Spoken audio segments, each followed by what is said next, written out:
Welcome to the Glacial Strata.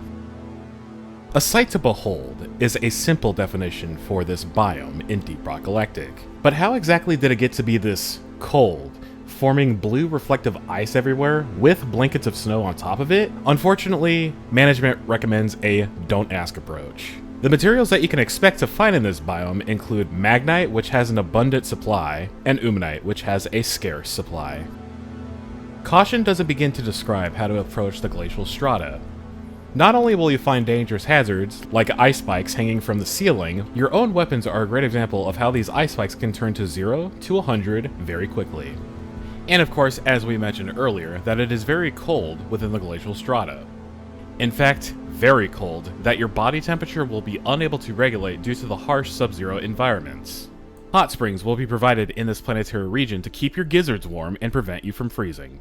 You'll also find along your way blue plants that are shaped to be like a bulb, which kind of look identical to the explosive plants that you normally see in other regions. However, these plants will explode upon taking damage. The plant will cause a powerful flash freeze around the area affected that can freeze you or can be super helpful during swarms. You may even find rather large cracks in the wall that will periodically release blasts of freezing air that will lower the temperature of anything standing in it. And of course, no winter wonderland is complete without weather conditions. Ugh.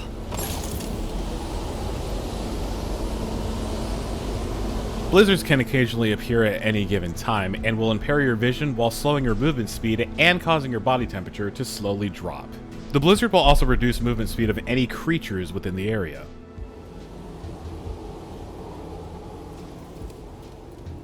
Now, in Deep Rock, there can be many twists when it comes to the different biomes that you will dive into. Glacial Strata holds a couple of twists when it comes to Glyphid Praetorians and Mactera Goo Bombers. These versions of Praetorians and Goo Bombers work a little different than the conventional versions that they normally are. The Frost Praetorian, for example, has faster speed stats compared to the conventional Praetorian. Frost Praetorians are especially weak to fire, but are more resistant to frost damage. Their spray attack is also slightly different, as it will slow your movement while lowering your body temperature. The death cloud that they leave behind is also a very cold mist that once again will lower your body temperature. Frost Bombers, on the other hand, don't really have a whole lot of differences when it comes to stats, but however, they're more weak to melee and fire damage. They will of course carpet bomb you just like any other normal Goo Bomber, but this time it is known as a Frost Barrage, which will of course slow your movement and lower your body temperature. They also have a very nasty habit of shooting frost balls at you, which can hurt quite a bit if you're not careful. Oh, and also one more thing that I forgot to mention. On top of the Frost Praetorians and Goo Bombers, you will also come across in the Glacial Strata these little guys, which are known as Nadosite Shockers. These little dudes can appear at any given time and can sneak up on you if you're not careful. They'll cause a bunch of flashing on your screen and slow your movement as you're being shocked.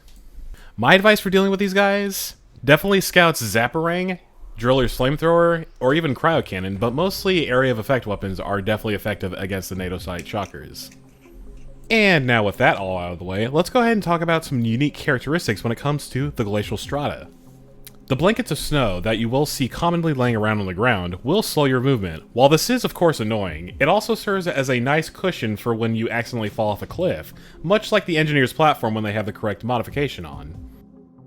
You'll also come across some very particularly black-looking ice, which is known as smooth ice. This particular type of ice is very slippery when you walk on top of it. Not entirely a danger, as per se, but honestly kind of fun just running around on it and kiting glyphids or Macteras that you'll come across.